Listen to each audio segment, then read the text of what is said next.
Halleluja, nilqawkom eżiz aħwa, Maltin u għawċi madwar Malta u għawdex u għaldaw kolla li segwuna minn pajjiżi oħra li intom Maltin ukoll, nilqaw l-udjenza tal-televizjoni, tal-Facebook u tal-YouTube. Ejja nitolbu flimkien u għajja niftħu qalbna l-kelma tal-mulej. Missi Qaddis, nirringrazzjawk tal-kelma qaddisa tiegħek. Nirringrazzjawk mulej li inti tkompli tal-limna, titrasformana, tiftħilna jnejna mulej Qaddis għal-kelma tiegħek. Biddilna, aħdem fina, ħalli l-kelma tiegħek, tinfdilna qalbna u għamel minna dak li titint għal-glorja tijak fi Ġesu Kristu. Amen. Mattew kapitlu 6, Mattew 6, vers 13.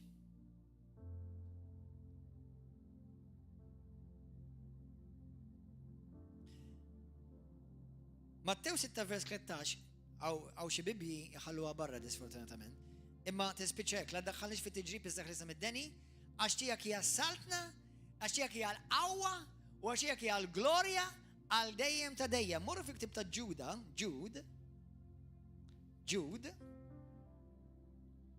Jude 1 verse 25. Tispiċċa hekk, din littra tispiċċa hekk, lill-Alla waħdu Salvatur tagħna permezz ta' Sidna Ġesu Kristu, glorja, kobor, qawwa u seta' qabel kull żmien, issa għal dejjem ta' dejjem. Amen. Illum nix inkellimkom aħwa, speċjalment l-intom Maltin u għawċin. Nix inkellimkom fuq l-qawwa tal-Alla. Il-mulej, il-Vanġelu, huwa id-demostrazzjoni tal-qawwa tal-Alla. Fil-Bibja, ħamorru per eżempju fil-ktib tal-Luqa kapitlu 9. Luqa 9.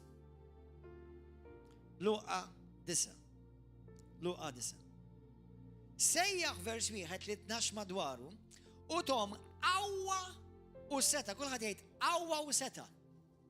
Issa dik il-kelma tfisser, il-kelma qawwa hija l-kelma dunamis bil-Grik. Ħafna minnkom tiġà tafuha smajtuha kemm il-darba. U dik il-kelma seta hija l-kelma exousia li tfisser awtorità. Flimkien nistgħu ngħiduha hekk. Stejjaħ li tnax madwaru u tom dominju. Il-kelma dominju hija l-kelma sew seta u awtorità u qawwa. Illum nix inkellimkom fuq il-qawwa tal-Alla. Fuq il-qawwa dik li jgħidu dunamis bil-Grek li tfisser il-qawwa sopranaturali ta' Alla. Eżiż aħwa, il-Kristjaneżmu pur, l-unika Kristjaneżmu li naraw fil-Bibja, l-unika Kristjaneżmu li Kristu ġi xandar, għalkemm ġi xandar is-saltna, l-unika Kristjaneżmu li naqraw fuqu fl-Atti tal-Apostli, għax naraw it-twelid tal-Knisja kif twildet u kif għexet, l-ewwel madwar bejt l-ewwel 30 sena l-Knisja, l-unika Kristjaneżmu li l-Bibja titkellem fuqu huwa il-Kristjaneżmu tal-qawwa. M'hemmx Kristjaneżmu mingħajr qawwa. Amen? M'hemmx Vanġelu mingħajr qawwa. Infatti, fil-Ktib tar-Romani kapitlu 1, vers 16 skrittura li hija popolari ħafna magħna, tgħidlek jien ma nistħix nxandar il-Vanġelu ta' Sidna Ġesu Kristu jew il-Vanġelu li huwa il-qawwa ta' Alla għas-salvazzjoni għal kull min jemmen. Meta inti suppost tisma' tesperjenza ikollok inkontru mal-Vanġelu, mal-bxara tajba, il-Vanġelu mhux reliġjon. Il-Vanġelu huwa bxara tajba tas-sema invadi l-art. Il-Vanġelu għal bxara tajba tal-Alla l-missilli ħab id-dinja u bat il-libnu l-waħdin Ġesu Kristu mhux biss nubitom biss ikunu maħfura ma biex jesperjenzaw il-qawwa tas-sema fuq ħajjithom fuq din l-art. Halleluja. Għalhekk Ġesu talab f'Mattew 6 u naraw ukoll fl-Apostlu jiktab f'Ġud kapitlu 1 vers 25 li aħna ġejna mogħtija l-istess ħaġa li Alla għandu li tal-libnu u li tali l-apostli, u li tali l-disċipli, u li tali l-daw kolla li jemnu, il-qawwa tal-Alla. Kulħadd jgħid jien għandi il-qawwa ta' Alla fi Kristu Ġesu.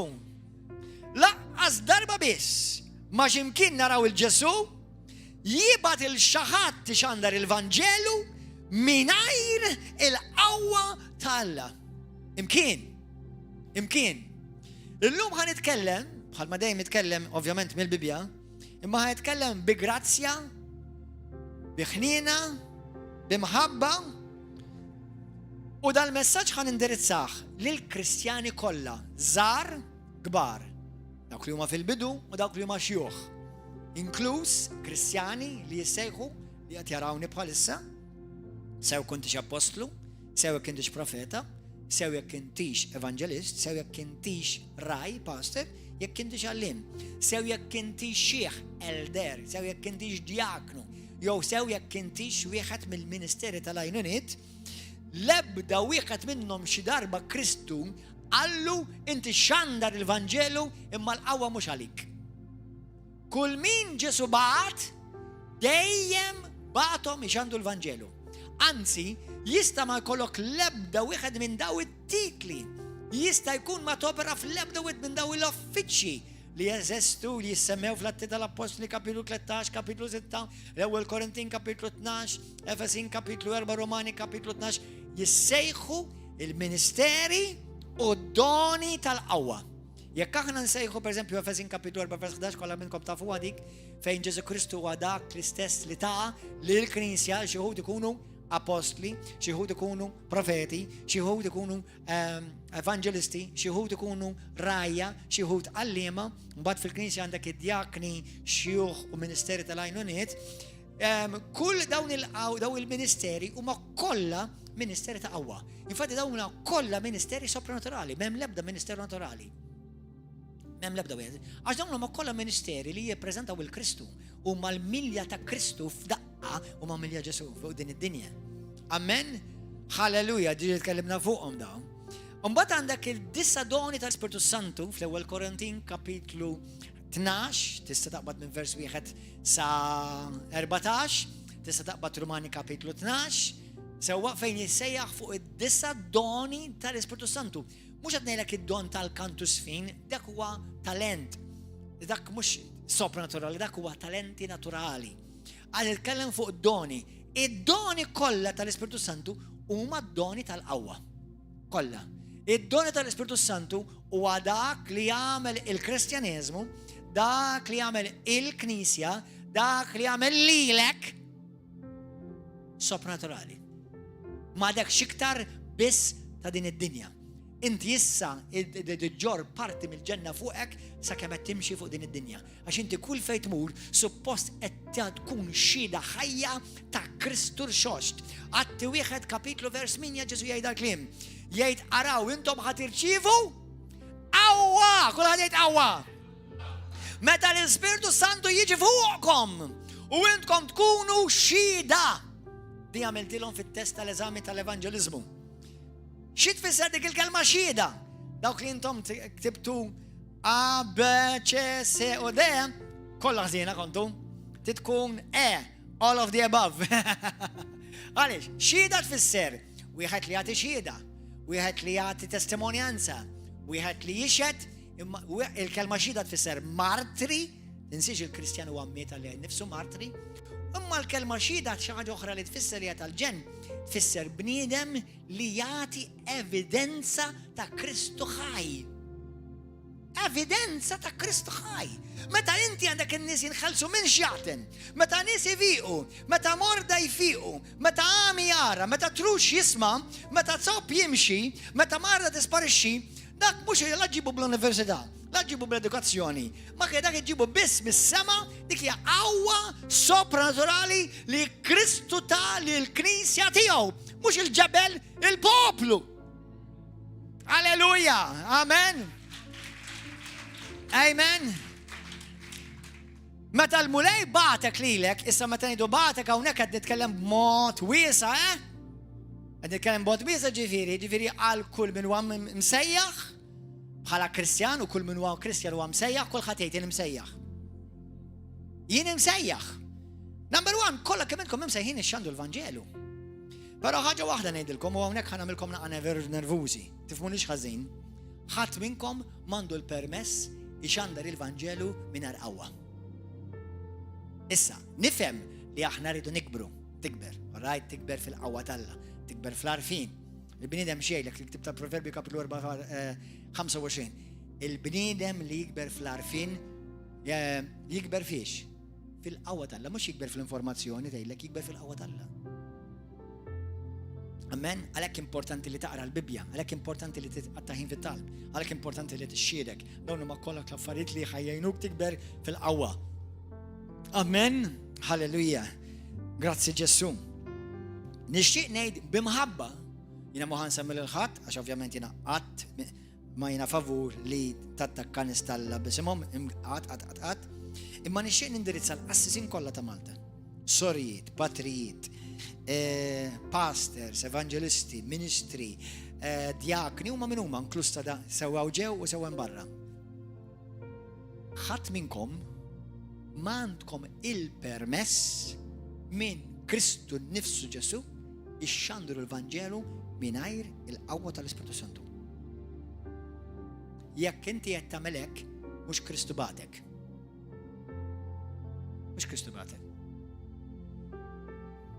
Jekk kelli nsaqsi l-maġġoranza tal-Kristjani, inklużaw, kemm minnkom temnu li aħna qegħdin fl-aħħar ta' żminijiet, kemm minnkom temnu li aħna qegħdin fl-aħħar ta' żminijiet?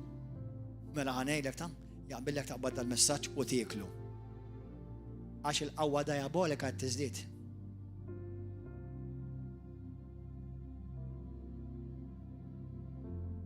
Il-ħmiġ diaboliku, perverżjoni, korruzzjoni, inġustizzji qed jiżdiedu. U iktar ma jiżdied il-ħażen, iktar jagħmlu festa xjaten. Mela arma li lek innifsek sew bil-qawwa talla, bil-Vanġelu, bil-qawwa tal-Ispiritu Santu biex inti tagħmel dak li Kristu bagħtek tagħmel. Ittrażżan, taffeġġ, tiddomina kull qawwa oħra bil-qawwa tal-Ispiritu Santu. Amen. Halleluja. Grazzi mule. Għalhekk ħadd m'għandu l-permess li jxandar Vanġelu differenti minn dak li xandar Kristu, minn dak li xandu l-Vanġeli, l-Apostli.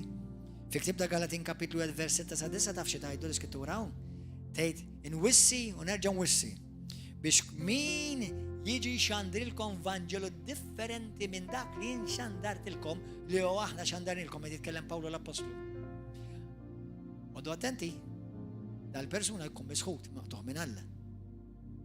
Tiftakru fi ktib tal-Atti mhux l-Atti, Ġwanni kapitlu 3, vers 1 sa 3, jiġi Nikodemu fuq Ġesu, wieħed reliġjuż, u li Ġesu jgħidlu, Mallem, aħna nafu li Alla huwa miegħek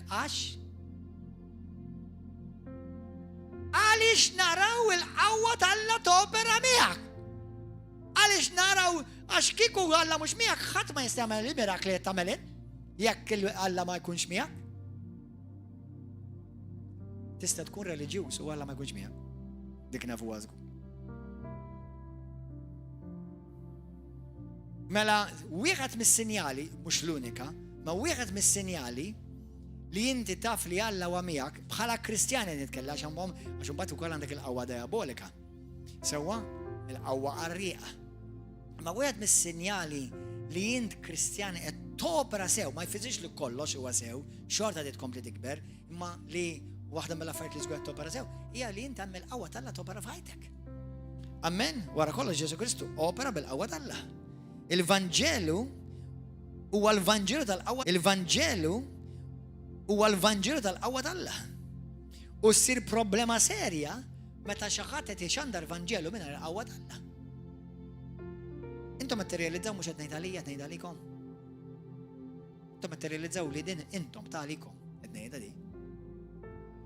Ġesu ġi ixandar u juri bil-qawwa jiddemonstra kif tgħidha demonstrate. Juri bil-qawwa bil-konvinzjoni bil-provi ta' dak li qal. Meta int għandek kliem biss, tafu x'tgħidu l-Iskrittura? L-ewwel Korintin 24. Morru waraw. Morru hemmhekk. L-ewwel Korintin kapitlu 4. L-ewwel Korintin kapitlu 4. Alleluja. Xejn Pawlu l-Apostlu. Għax is-saltna ta' Alla mhix fit-paċ piċ imma fil-qawwa. Is-saltna ta' Alla mhix fit-paċ piċ imma fil-qawwa. Issa, ħana minna parantesi żgħira. Tamluwix il-major point di, imma importanti. Għalikom li intom tiklu bufe varjat, mhix ħatamilkom ħsara, għal min mhux imdorri bufe varjat li jirdu jqogħdu attenti.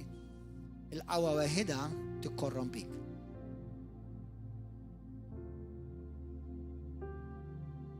Il-qawwa waħida tħassrek. Imma għalikom li intom tafu li aħna nitkellmu fuq kollox hawn, fuq il-mħabba, fuq il-ħnina, fuq il-maħfra, fuq il-qudusija, fuq il-sewwa, fuq il-fidi, jiġri għandkom minnu varjat, mhix ħasrek, għax intom tafu li tidu tapplikaw prinċipju oħra. Imma l-min moħħu qawwa u jinsa l-maħfra, jinsa l-qudusija, jinsa ħafna fajt oħra, qod attent. Qod attent, għax kien hemm nies li operaw fil-qawwa u xorta spiċċaw l-infejn. Tafu li mhum dak li Ġesu jgħidilhom morru minn quddiem ilkom ma nafkomx. U għalulu li l-Ġesu, għalulu maħna mulej, kħedċajna xaxen fismek. Profetizzajna fismek u minna l-mirakli. Mela, kamma minnkom taħsbu li Ġesu ċanfarom imħabba l-mirakli u l-fejqan u s-senjal. Ġesu ma ċanfarom ċanfa fik, ta' Orru wara, Matteo kapitlu 7, vers 13. Umbad versu 20, versu 22. Ġesu ċanfarom għax għallom ek, għallom morru minn qudimi intom li tamlu l-ħazin. Bl-Inglis, you that practice lawlessness. Jon kalla translations oħra jidulek you who walk or practice rebellion. Rebellioni. Għaliex rebellioni ma tistax salva? Għax il-rebellioni huwa x-xogħol tad-demonju. Kien l-ewwel wieħed rebella. Mandu ħafna segwaċi Kristjani. Għax jagħmlu bħalu. Joqgħdu attenti dawn il-Kristjani. Imma aħna u intom u dak kollha jisimgħu, Alla mhux ħajċan frek għax inti topera fil-qawwa tal-Ispirtu Santu, ovvjament. Number one, ħadd ħajopera fl-Ispirtu Santu għax faqqa subaħ, għax jgħid. Titopera fil-qawwa tal-Ispirtu Santu bħal meta Ġesu kien hemm xi ħadd tkeċċi xjaten tiftakru? U d-disċipli ta' Ġesu qalu lu molej, qalu hemm xi ħadd tkeċċi xjaten fismek imorru waqfuh. Għalhom tindaħal xtrid. Ħallija f'idi. Għallhom la tkeċċi xjaten fismi, sinjali mhumiex kontra tiegħi, sinjali huma miegħi. Mhumiex magħkom imma miegħi. Lezzjoni tal-ġendik, ta' għax id-disċipli jemmek għallu għax daw mux maħna. Għat ma kienet fuqkom, dejjem kienet fuq. Amen. Mbagħad għalhom shut up. Għalhom la tikkeċċi xjaten mela sinjali huma miegħi. Mhux miegħek, mhux magħkom, ma huma miegħi. Sa mek xur intom daw kollet jisimaw, mekxu li jinti ma' Kristu, miegħu. Tista' tkun ma' River of Love, tista' tkun ma' Knisja ta' Krista, ta' Ruma, tal-Amerika, Evangelika, Battista. Importanti li inti tkun ma' Kristu. Sambat fejt identifika bħala komunità fejt ixxilek, dik hija storja oħra. Mhux ħanitkellmu fuq għallum, imma importanti li inti u jafek. Mux indi biss taf lilu, u jaf lilek. U jaf lilek jekk inti tħobbu, tobdieħ, tixxenna u titaxxa fl-affarijiet li joħġbu lilu. Amen? Halleluja. Għax is-saltna tal-Alla mhijiex fit-paċ piċ u paroli. Min dejjem kienet innejjaqni, minn mintu kemm inni fil-mulej, 27 sena, min dejjem kienet innejjaqni l-kelma omelija. Ġili smajtu għadik il-kelma omelija? Ma nafx għaliex, jisa forsi għax jina minn dak l-att ignorant, imma meta nisma l-kelma omelija nibda niftakar ikkara. Omelija. Għan jħdu nasa sija. Ma nibda nitimma għaliex jgħodu jgħidu la omelija. Naf li tfisser bħal messaġġ Imma something about it bothers me. Għaw xi ħadd qed jifhem xi ħaġa. Amen. Halleluja. Grazzi mulej. Mela. Għanna bżonn il-qawwa tal-Ispiritu Santu. Amen. U tippritkax il-Vanġelu mingħajr il-qawwa tal-Ispiritu Santu. Number one, inti jekk kien Kristjan, il-qawwa tal-Ispiritu Santu hija xi ħaġa li Kristu jixtieq li inti tkollok ħafna iktar milli inti tixtieq. Għax hu tajjilek l-idea kienet tiegħu. Amen. U t-tieni jekk inti għad baqalek x'tikber li ovvjament li qatt ma ħad iqaf biżejjed tikber. L-mulej, għatini l-qawwa tiegħek. Imlini bil-qawwa tiegħek. Amen. U ovvjament uriħ li inti għalla kapaċija f'dak bil-qawwa tiegħu. Amen. Mela Ġesu l-apostoli tiegħu Tom, qawwa u awtorità. Issa morru fuq Luqa kapitlu 10. Amen. Qed titalmu xi ħaġa aħwa. Luqa kapitlu 10, Ġesu wara għażel il-72. Wara dan il-mulej vers 1 għażel 72 oħra. U badhom tnejn qablu f'kull belt u post fejn kien hemm ħajmur u għalulhom l-ħsad huwa kbir imma l-ħaddiema ftit itolbu mela l-issi tal-ħsad biex jibgħat il-ħaddiema l-ħsad tiegħu mmorru waraw qiegħed nibgħatkom bħal ħrief qalb lil pub u insomma mbagħad jaqbeż vers 8 f'kull belt li fiha tmorru ilqawkom kulu dak kollu jqedulkom qudiemkom fejn morda fejn u l-morda li jkun hemm in-nies jgħidulhom is-salta tal-Alla wasidilkom. Issa, daw id-disċipli jerġgħu jiġu lura, vers 17 morru. U wara x'jgħidulu, it-72 reġgħu lura ferħanin jgħidu mulej, ix-xjatan kollha joqogħdu għalina minħabba f'ismek u għalilhom iva jien konna narax ix-xitan jaqa' bħal berqa missa ma qaraw. Jien tajtkom seta jew qawwa. Sa dik il-kelma hija exousia. Issa dik il-kelma exousia li tfisser awtorità, imma xi tfisser ukoll bil-Grik u fil-lingwa Tvani, tfisser mastery. Jiena tajtkom mastery. Jiena tajtkom dritt divin. Jiena tajtkom forza. Jiena tajtkom dritt divin li ġiet iddelegat fuqkom mis-sema.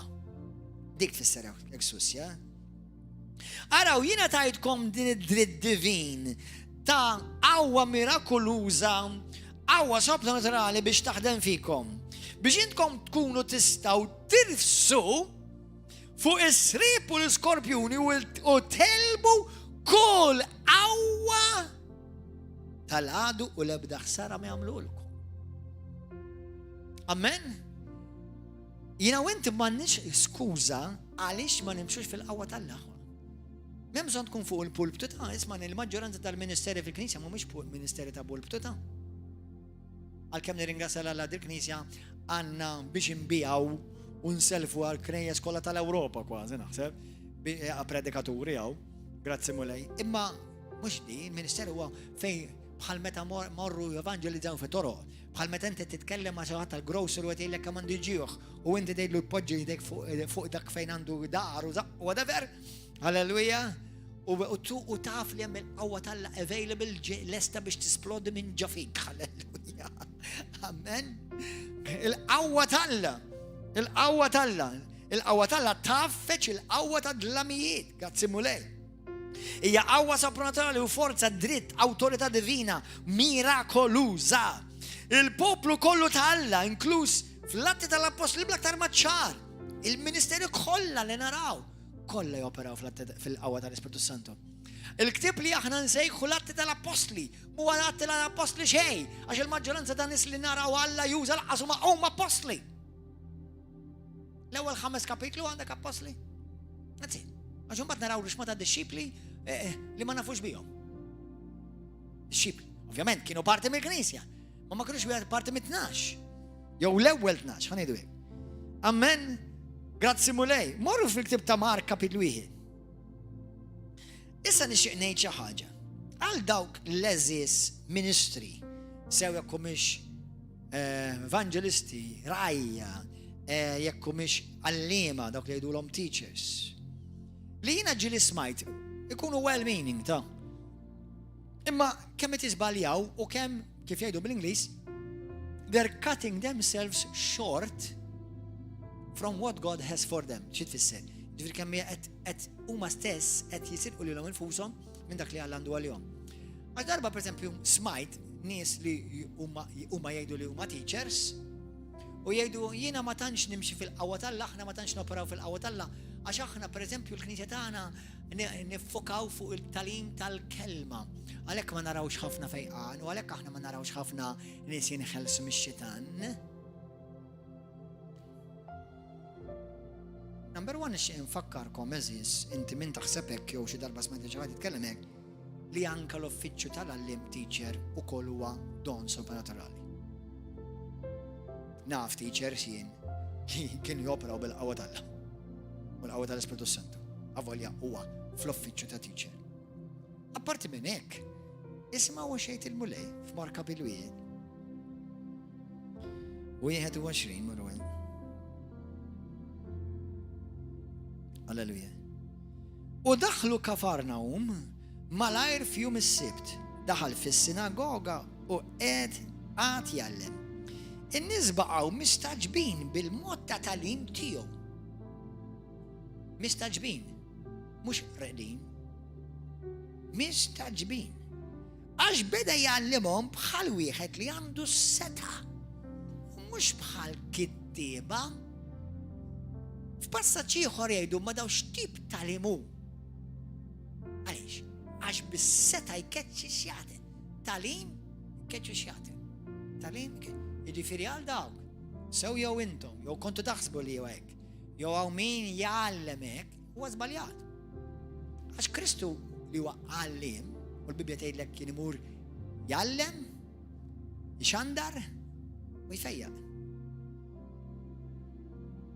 Mela it-talim tal-kelma, number one, timitax il-Ministeru tat-talim tiegħi jew il-Ministeru tat-talim ta' ċertu teacher ieħor, inti tittimita il-Ministeru tat-talim ta' Kristu. Mela ħallu jgħidu fuqek tax talimu li bil-qawwa ikeċċu x-xjadi, bil-qawwa tal-Alla ifejqu il-morda. Dak huwa talim tal-kelma vera. Amen? Halleluja. Li huwa autentiku għan-nies ta' Alla, glorja l-mulej. Fl-ewwel 100 sena tal-Knisja, il-Knisja invadiet l-Ewropa. Invadiet u kisret u welbet l-ikbar imperu li qatirat id-dinja. L-Imperu Roman. Taf kif irnexxilha tagħmlu da? Mhux għax għadu jagħmlu l-omeliji da? Għax kienu jemnu u raw il-nies qabilhom jeoperaw fil-qawwa tal-Ispiritu Santu. Ħadd ma ġie jgħidilhom isma' l-qawwa tal-Ispiritu Santu mhux għallum ta'. Taf li hawn Kristjani jemnu din il-gidba diabolika li l-qawwa tal-Alla għaddiet. Hawn Kristjani li nħobbkom imma sejħolix biex nixxierek. Okay? Għaliex intom ċertu daw ċertu nies mhux ħansemmi ismhom. Jekk jaraw il xi ħadd jopera fil-qawwa taf xejdulu? Ġej mix-xitan. Daw tant huma qalbhom tajba li x-xitan ġabuh tajjeb ifejjaq u l-Alla jmarrat u ma jfejjaqx illum. Ħantikom twissija ta' mħabba u għal min għandu widnejh biex jisma'. Dak huwa evanġelu differenti u għed tipritka l-ereżijiet u għed tipritka l-gideb u qiegħed fil-periklu sewint u dawk li tisimgħu.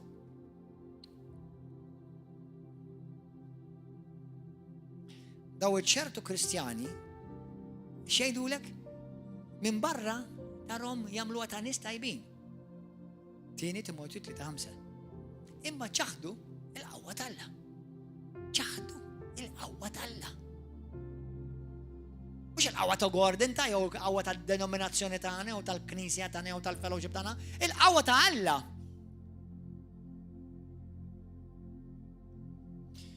Maj. Issa ħasasikom is-sosija. Kollha kemm minnkom intom imwildin minn ġdid, għal dawk naħseb li biċċa gwira, kemm minnkom li inti mwiled minn ġdid, taf li inti mwiled minn ġdid, tolli dej. Bravo. Taf minn xiex twilid minn ġdid? Minn xiex twilid minn ġdid? Bil-Ispiritu Santu twilid minn ġdid. Amen. Ġwanni kapitlu 1, vers 12, lil daw kollha li laqgħuh li l-om tom is-seta id-dritt li jsiru iwlied Alla. Ġwanni 3 vers 2. Min vers 3 sa 8. Ġesu jgħid lil Nikodemu, jekk wieħed ma jitwilidx minn ġdid ma jistax jara s-salta tal-Alla. Għax jekk wieħed ma jitwilidx mill-Ispirtu u mill-ilma ma jistax jidħol fis-salta tal-Alla. Mela kull min jitwiled minn ġdid, twiled mill-Ispirtu tal-Alla. Mela kull min hu Kristjan vera, mhux għax huwa reliġjuż, jew għax twiled Malta, l-Amerika, Ċipru, l-Greċja, għax twiled minn Alla. Kull min jitwiled minn Alla, twiled mill-Ispirtu Santu. Imma ħasek mistoqsija. Biżejjedek? That's enough? Is that enough? Fil-ktib tal-Luqa kapitlu 1 morru hemm. Luqa 1, verse 35.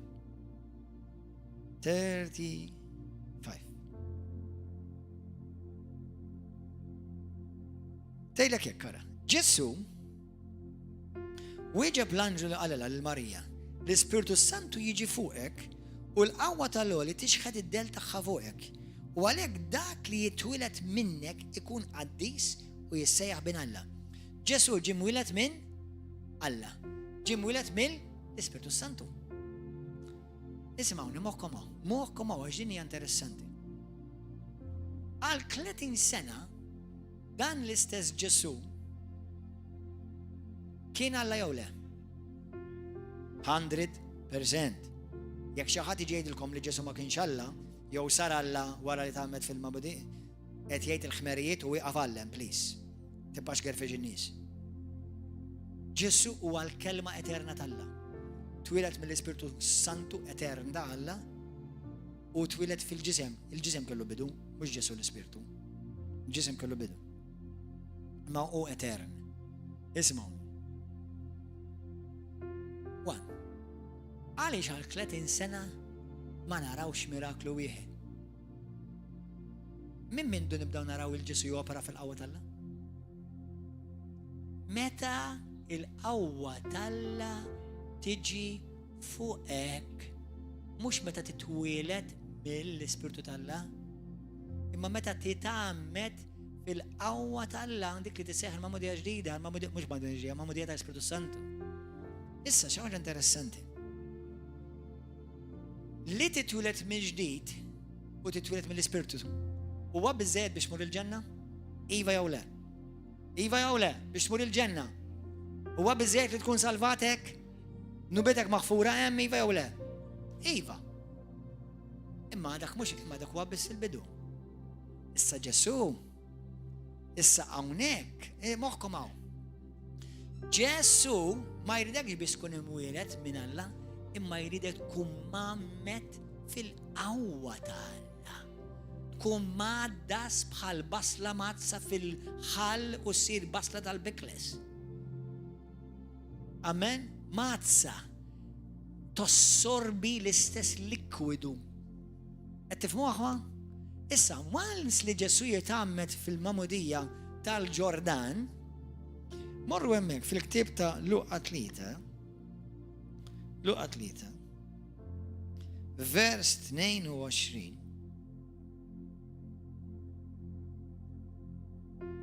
22. Ġesu tagħmmet ukoll u waqt li kien qiegħed jitlob is-smewwiet infetħu u niżel l-Ispirtu Santu der fuqu f'sura ta' ħamiema. U mis-sema ġieli ħen jgħid int ibni l-Ażiż fi ħsibt l-għaxqa tiegħi. Issa isma'wa, Ġesu hawnhekk kien diġà mwieled mill-Ispirtu tal-Alla għaliex għandu bżonn iktar.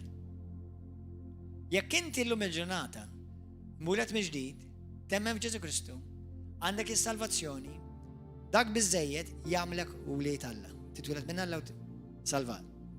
Imma biex inti topera bħal Kristu fuq din l-art, tkun mimli u mammed fl-Ispirtu Santu. Jekk Ġesu stess kollu stess il-bżonn jitgħammed fil-qawwa tal-Alla, kemm aktar jiena u int?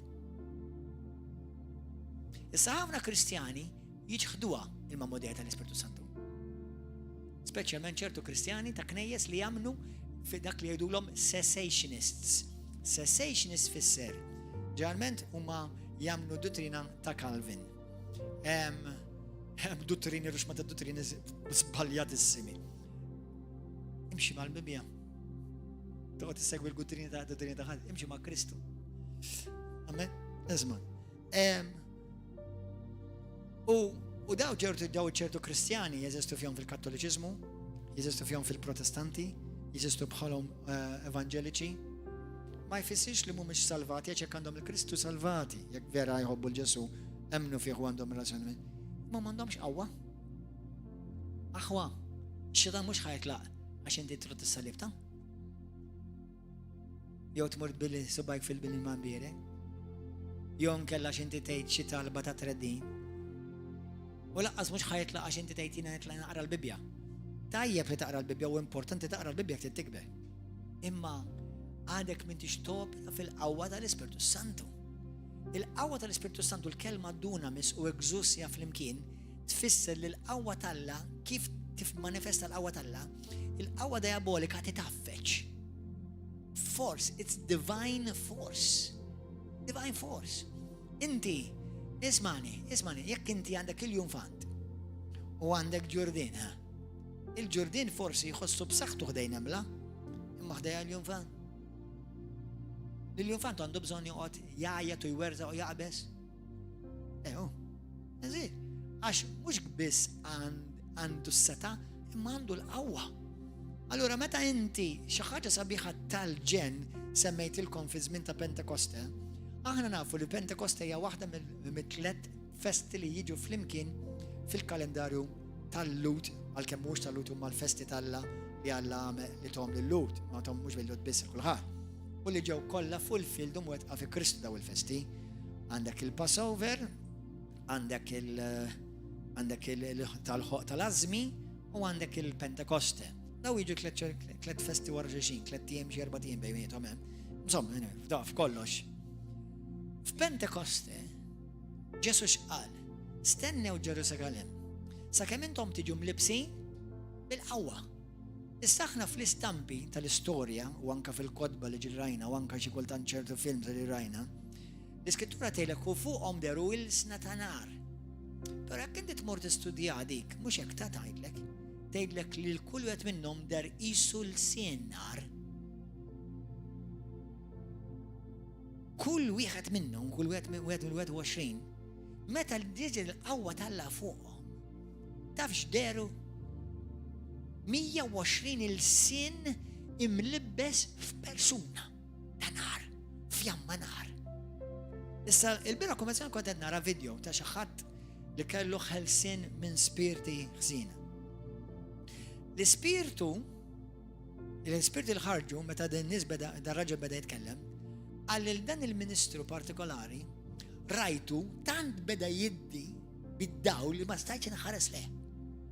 Issa, nagħti glorja lill-Alla Sidna li mingħajru naf li jiena xejħ li fħmiġ tad-dinja, però nirringrazzja lill-Alla wkoll li naf min jiena fih. Mhux l-ewwel darba li meta kelli nies joħorġu x-xjatin minnhom jgħiduli passer ma stajtx inħares leh għax inhu bdejt tiddi. Dak taf x'inhu? In-nar talla. Nar talla. Meta inti topara fil-qawwa talla, x-xitan taf xi jarak lilek fjamma nar. Mhux qatra nar ta'. Glorja lil mulej. Dak huwa l-Kristjaneżmu li Kristu batem. Halleluja! Amen. Amen. Ġesu mexa fil-qawwa talla, għalinna biex nimitawh, u Ġesu beda era ġdida. Taf x'inhi din l-era ġdida? Era ta' poplu li qatt ma der fid-dinja bħalu kollha mlibsin bil-qawwa ta' Alla. Halleluja. Aħna għal dan aħna ġejna msejħa. Inti għandek bżonn tixxenna għalih dan. Pawlu xejn il-Timotju. Għallu Timotju, int ma rċivejt spiritu ta' biża', imma inti rċivejt spiritu ta' qawwa. Tieni Timotju 1:7, men. Halleluja, vera li aħna rridu nimxu bil-mħabba. Wara ma jfettilekx bħala Kristjan ma timxiex bil-mħabba, timxi bil-mħabba. Timxi bil-fidi, ma tista' toġob qabb l-Alla mingħajr fidi. Timxi fil-ħajja qaddisa, tikkonsagra ħajtek tiġi konsagrata kuljum. Imma tħallix il-barra il-qawwa ta' Alla. Għax dik li taffeċ is-seta tad-demonju. Il-qawwa tal-Ispirtu Santu. Alleluja. Gloria al-Mulej.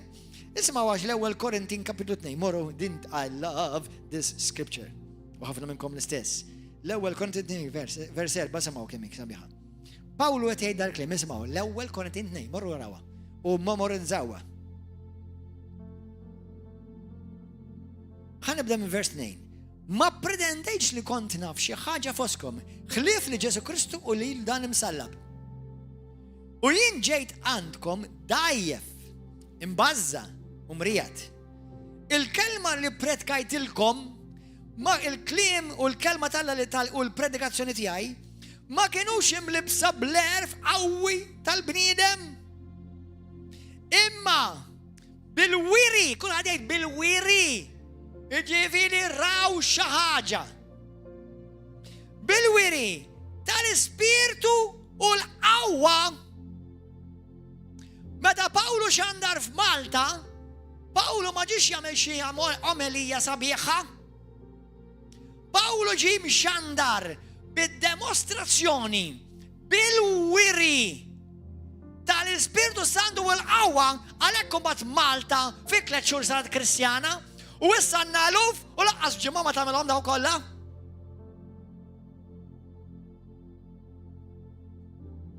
Amen!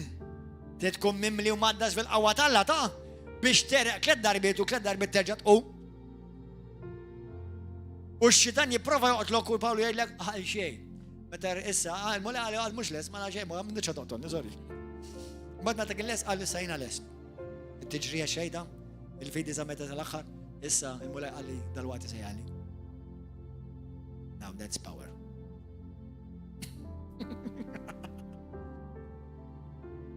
Għal danina u inti għanna nixxenqu. U l-iskrittura xtejlek. Ixxenqu għad-doni tal-Ispirtu Santu. U d-doni tal-Ispirtu Santu xifisru? Id-doni tal-qawwa tal-Ispirtu Santu. Ixxenqu għal-jom. Jekk hemm knisja f'Malta li għandha tkun mazza fil-qawwa tal-Alla, hija żgur river of love. Halleluja. Amen. U mhux biss meta niġu fil-binja, imma kull fejn morru tinxtertu u tinfirxu madwar Malta u għawdex. Amen. Il-kelma u l-predikazzjoni tiegħi ma kinux imlibsa bil-kliem qawwi tal-erf, imma bil-wiri tal-Ispirtu u l-qawwa. Sabiex il-fidi ta'kom timbena mux fuq l-erf tal-bniedem, ma fuq l-qawwa tal-Alla. Il-fidi tiegħek timbena fuq l-qawwa tal-Alla. U ħafna Kristjani qatt ma raw qattra qawwa tal-Alla. ħafna Kristjani qatt ma raw qattra qawwa tal-Alla. Halleluja. Għaliex il-qawwa tal-Alla hija iċ-ċertifikat. Il-qawwa tal-Alla tnejlek mhux qawwa tad-demonju, hemm qawwa tad-demonju, imma ħadd mu għandu l-qawwa tal-Alla u ħajmur jolli d-demonju, u l-ebda xi ħadd li għandu l-qawwa tad-demonju ħajmur jagħti glorja lil Ġesu Kristu. Ma nħallux in-nies ibbellalkom il-ros bil-labra u l-erediet u l-ħmerijiet. Amen? Amen. L-ewwel Korintin kapitlu 4 vers 20 tgħidlek li s-saltna tal-Alla mhijiex magħmula fit-patch peach imma fil-qawwa tal-Alla. Rumani kapitlu 1 vers 16 jgħidlek aħna nxandu l-Vanġelu tal-qawwa tal-Alla. Rumani kapitlu 15 morru hemm. 15. Halleluja, tuħdu pjaċir. Kemm hawn minnkom tixxenqu għall-qawwa tal-Alla? Hawn xi ħadd ixxenaq għall-qawwa tal-Alla. Amen, ixxenaq għall-qawwa tal-Alla.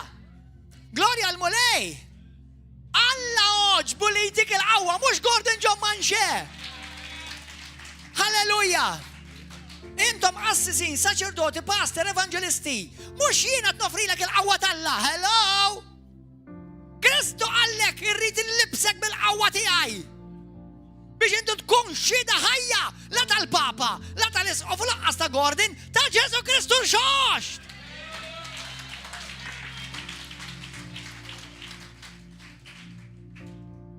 Amen. Issa l-Papa l-Isqof u l-Gordon ħobbhom. Halleluja. Jaqbel lilek jgħid ittaraw iċ-ċalla.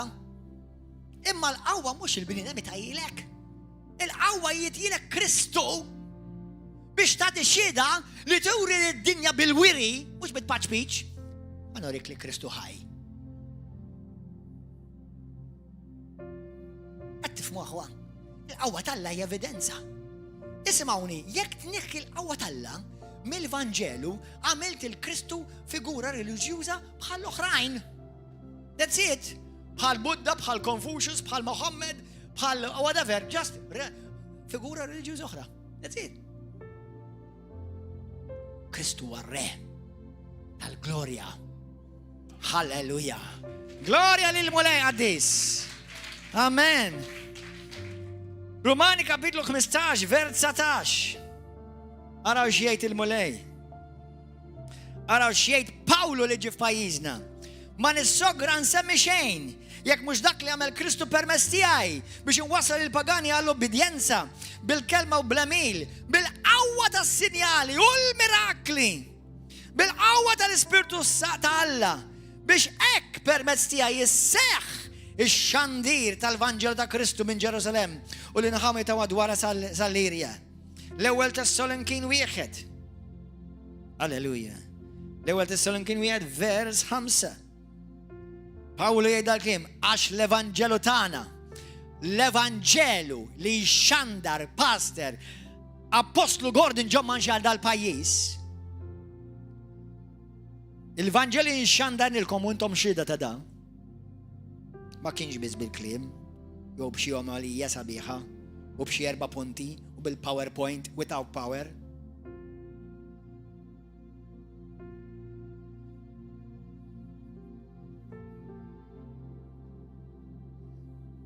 Imma kien ukoll bil-qawwa tal-Ispiritu Santu.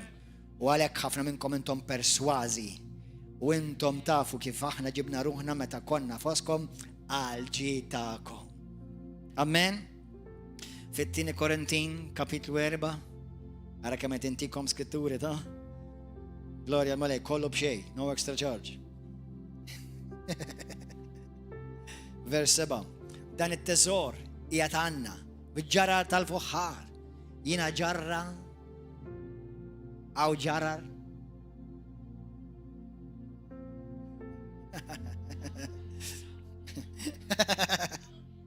Amen. Amen. Għadan it-teżor qiegħed għandna f'ġarar tal-fuħħar. Ħalli bekk jidher sewwa l-kobor ta' din il-qawwa ġej minn Alla u mhux minna. Għanejlikom, tkun imtektek baħnan biex taħseb li l-qawwa Alla ġej minnek. Il-qawwa Alla rajta jien. U jemmena ma tagħmilx l-ebda differenza. Nies jarajt, jaraw. Nies torox rajt, jismu. Nies jinħelsu biex jaten letteralment mijiet, I lost count. U kull darba ngħid kemm int kbir mulej. Għax naf li l-qawwa mixtieq. Alla biss fil-grazzja tiegħu f'dani din il-qawwa glorjuża. Amen. Halleluja. Darba kien hemm Ministru tal-Alla li jiena nammira u nonora mhux nadura kulħadd suġġett tal-iżbal u ħadd mu perfett. Ma darba Alla qallu jekk inti ħallini nafdak, id-dinja neżza bik. U minnu dal-persuna id-dinja neżza biha. Alla, ejdlu l-mulej, għamilni persuna li jinni tista tafdani li. Għamilni persuna li tista tafdani. Għax il-bnidem kif titlalu, kif jibda jintuża naqa minn Alla. ħafna jitħassru tikbillu mar-rasom. Issa l-pastor ma jafx biżejjed. Għax użom naqra bil-fejqan. Qatra sikru.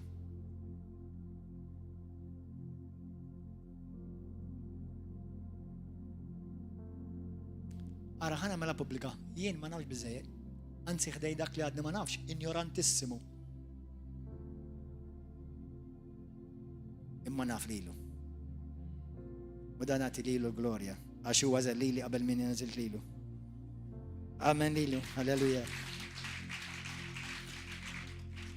Amen. Efesin 6 vers 10.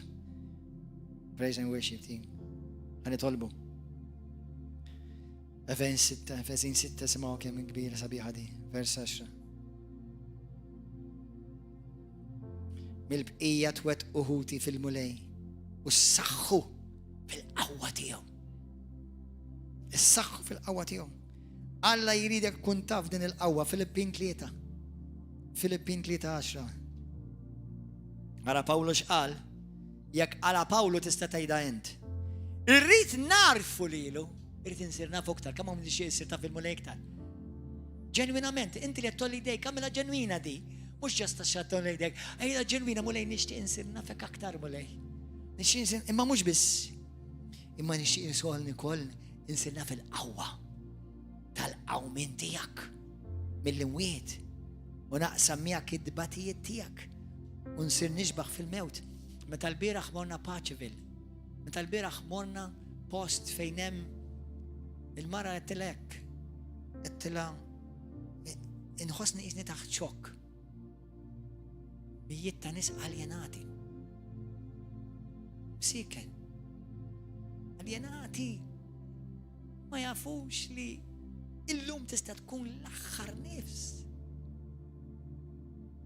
Tibda tgħid my goodness gracious, how sobering. Mind sobering.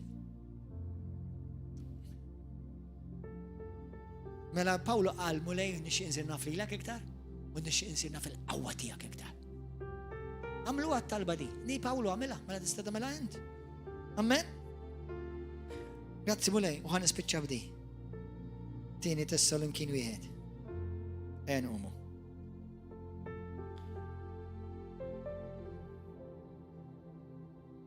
Għamilli ruħ. Ismawn, di ħana mela talba fuqkom. Għaw xaħat lejla jixtieq jisir jaf iktar il-mulej. U xtieq jisir iktar ta' fil-qawwa talla għalli dejk. Vera di? Vera tixtieq jisir ta' fil-qawwa talla iktar? Mela kulħadd jolli dej. Wej, ħanitloba di fuqkom. Inti fuq il-Facebook, inti fuq il-YouTube, jak din inti għalik ukoll, ħanitloba għalik ukoll. Din hija talba li talaba l-Ispiritu Santu permezz ta' fon Pawlu. Għalek, aħna dejjem nitolbu għalikom li Alla tagħna jagħmilkom denji tas-sejħa tiegħu u jagħmel li bil-qawwa tiegħu isseħħ kurrieda tajba tagħkom għal ġid u għal kull ħidma tal-fidi tagħkom. Dik hija t-talba tiegħi għalikom. Kulħadd jgħid it-talba warajja, missi qadis. Grazzi tajbunek Ġesu. Mulej, bħal Pawlu, nitlob minn qalbi, nixtieq insir nafek aktar. Ġesu, mingħajrek mina xejn, għandi bżonnok mulej fil-ħajja tiegħi. Ġesu, aħsilni bid-dem qaddix tiegħek, fir-ruħ, fil-ġisem. Nindem minn nubieti mulej. Nindem minn dak kollu li jweġġalek qalbek. Inti jisħaqlek l-aħjar mulej. Imlini bil-preżenza tal-qawwa tiegħek. U għammidni mamudija tal-Ispiritu Santu.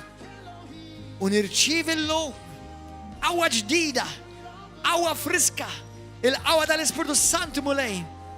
Irrid iktar bil-qawwa tiegħek mulej. Biex inkun nista' nagħti xhieda ta' Ġesu Kristu ħaj u tal-qawwa tal-qawmin tiegħu. Ġesu inti s-sid, inti l-mulej, inti s-salvatur tiegħi.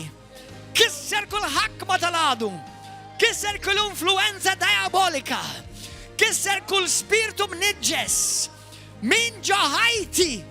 Jiena tiegħek Ġesu, jiena tiegħek mulej. Imlini bil-qawwa tiegħek issa stess.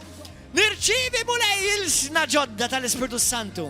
Nirċievi l-qawwa tiegħek mulej. U nagħti glorja lilek mis-qadis. Fis-sem Ġesu Kristu. Jekk inti għaddik it-talba llum għall-ewwel darba fuq YouTube u televiżjoni u Facebook, illum inti ta' Kristu. Kompli xenna qal mulej. Aqra l-kelma tal-Alla. Għajja xxirak maħna kull nar ta' erba' u nar ta' sib ġewwa River of Love. U kull nar ta' ħadd fil-ħodu, fl-10 ta' fil-ħodu. Is-sibtu l-erba' fis-7 ta' flaxija. Pija, kompli segwina. Il-mulej jimlik bil-qawwa tal-imħabba tiegħu u bil-qawwa mirakoluża tal-Ispiritu Santu. Jekk inti tixxenna għalih u jissodisfak. Il-paċi miegħek narawkom il-program li jmiss, il-messaġġ li jmiss. God bless you.